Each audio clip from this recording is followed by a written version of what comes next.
Morning. I'm happy to see you all. After the last year and a half, I'm happy to see anybody. I'm glad you made it out today. In my past experience being here in high summer of July and August, usually by the time we get to the Dharma talk part of the service, it feels a little bit like a fruit dehydrator in here. So I decided to go for something maybe a little short and potent as opposed to rambling on and on and on for who knows how long. So I want to begin with, if you'd please put your hands in Hapchang, palm to palm. I want to begin with something that for those of you who are regulars, this will start out really unfamiliar but get really familiar by the time we get to the end. So if you please just listen. Jaang sheng wu bian shi wan du, fa nao wu jin xie wan duan, fa min wu yang xie wan ji, fa dao wu sheng xie wan zheng. Zheng sheng mu bian so wan du, ba no mu jin so wan dan. Baba Mujin So Wan Hang, Burama Sang So Wan Song. All beings one body, I vow to liberate.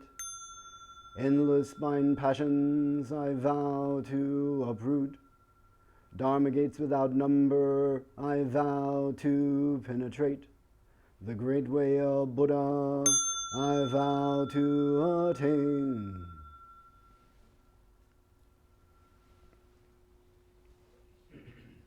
So the end, for those of you who are regulars, you know that as the four bodhisattva vows. Bodhisattva pranidhana in Sanskrit. In Korean it's called posalwon, which just means posal, bodhisattva won, vows, the bodhisattva vows.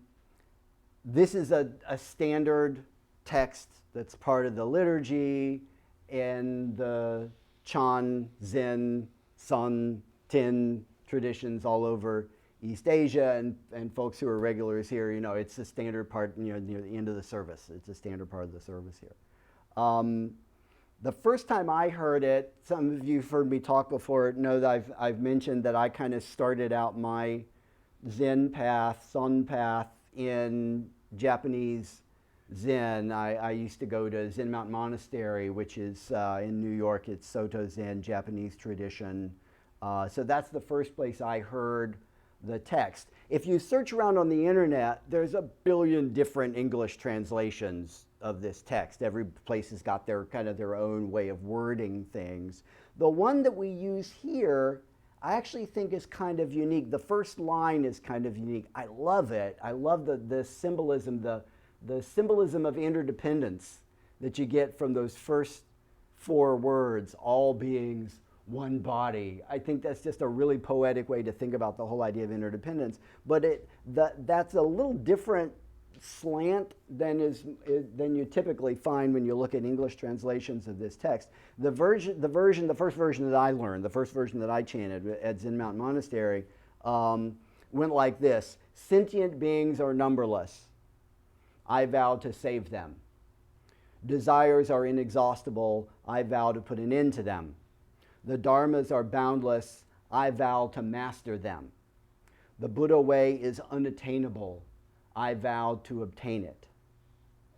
And if you think about that too hard, it kind of breaks your brain, because you realize we're like totally setting ourselves up for failure. I mean, how the hell, you know, four impossible things before breakfast? You know, I mean, it just seems like it's just a totally ridiculous. What are we even thinking? That's the goal that we're setting for ourselves? Oh, we must be morons. What are we doing? There's a Japanese Zen teacher named Shohaku Okamura.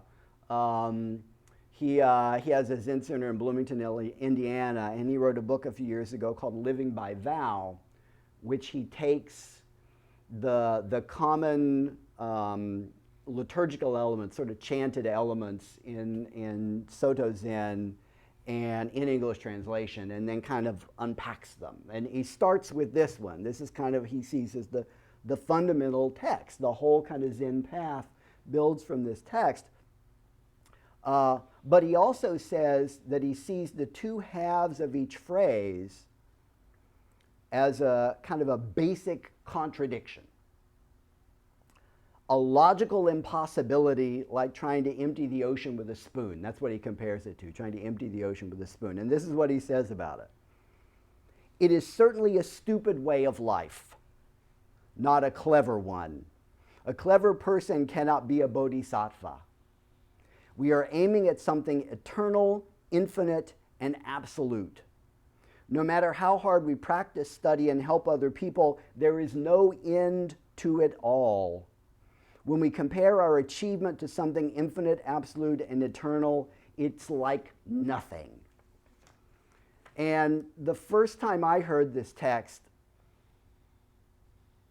you know, I've learned some things about Buddhism, but I don't, you know, I didn't. This is kind of my first exposure to Zen. I'd never heard anything like this before, and I heard this. I'm holding that chanting book in my hand. First time I encountered this text, as I'm going through, I'm like, my eyes are getting bigger. Like this. Oh my God, what am I in for? And the first thing that popped into my head. Some of you children are much too young for this, but. The first thing that popped into my head was the words from a song, which I'm resisting the urge to try to break out my Broadway voice and sing the song, but I'll just read the words. It is the mission of each true knight, his duty, nay, his privilege, to dream the impossible dream, to fight the unbeatable foe, to bear with unbearable sorrow, to run where the brave dare not go, the right to unrightable wrong, to try when your arms are too weary, to reach the unreachable star, which if you're not familiar with that, what's it from? Man of La Mancha. It's from Man of La Mancha, which of course is a play that was then a musical, which was then a movie starring Peter O'Toole, which is obviously based on Don Quixote, the 17th century novel by Miguel de Cervantes. And that's what this reminded me of, you know, that whole, geez, we're just tilting at windmills here apparently. What are we doing? You know, it's just crazy if you let it make you crazy. But don't, because it doesn't have to. Because for several reasons. One reason is because sometimes trying to do something impossible still means that you're moving in the right direction, right? You're pointing toward a goal. The goal may be unreachable. It may be an unreachable star, but at least you know you've got a guide, you've got a path, right? It's your guiding star. You're never going to get to that star, but at least by going in that direction, you know you're going the right direction, right? So if you think about the four Bodhisattva vows as this is by trying to live my life in a way that goes with these vows, I know I'm traveling the right road. It's sort of like if you do yoga, you know, sometimes it's helpful when you're doing physical postures, the asanas in yoga, sometimes it's helpful to think about trying to do something your body physically can't do, but at least then you know you're sort of, you know, think about putting your face on your feet. Well, you can't put your face on your feet, but in some of those postures, if you sort of think about it in terms of I'm trying to put my face on my feet, then, I mean, like, you know, like a standing posture, and think about by doing that, at least you're kind of pointing your body in the right direction, you're properly oriented, you're moving in the right way. The goal that you're aiming toward, obviously you can't, it'd be a pretty freaky person who could stand up and bend over and put their face on their feet. But by thinking about it that way, you're kind of moving in the right direction.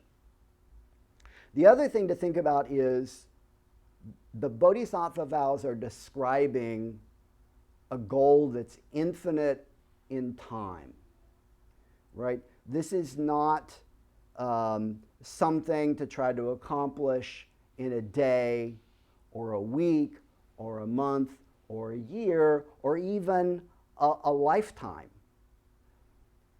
It's an infinite goal, and if we accept the mission, if you accept the Bodhisattva mission, then if you sort of put your faith in that path, you have to see the state of affairs that the Bodhisattva vows are describing as inevitable. To break out a biblical phrase, in the fullness of time. In the fullness of time, this will come true. In the fullness of time, this will work out. And that's where the faith comes in, right? To have the confidence that I can imagine a universe, in the best of all possible universes, the Bodhisattva vows would be accomplished. And imagining that universe coming true is the guidance that we need to live our lives. It's also not a solitary goal, right? I mean, when we recite it, one being, all beings, one body, I vow to liberate. I vow. So we say it in the singular. But if you think about what it means to say that vow, it means that you're actually becoming part of a community, right? A community of bodhisattvas. You're becoming part of a sangha. And while you say, I vow, what you're really describing is the goal of the sangha. Not by sangha, I don't even just mean the people in this room, or the people who come to this temple, or the people who are associated with the Tego path, or with Koreans, and I'm talking the Mahasangha, the great sangha, all beings, right? We're all in this mission together. You're not personally responsible for saving the world, right?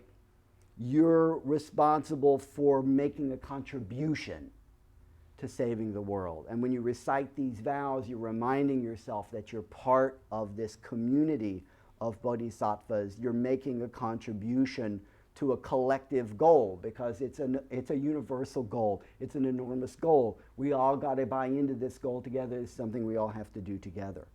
I found another version of this text.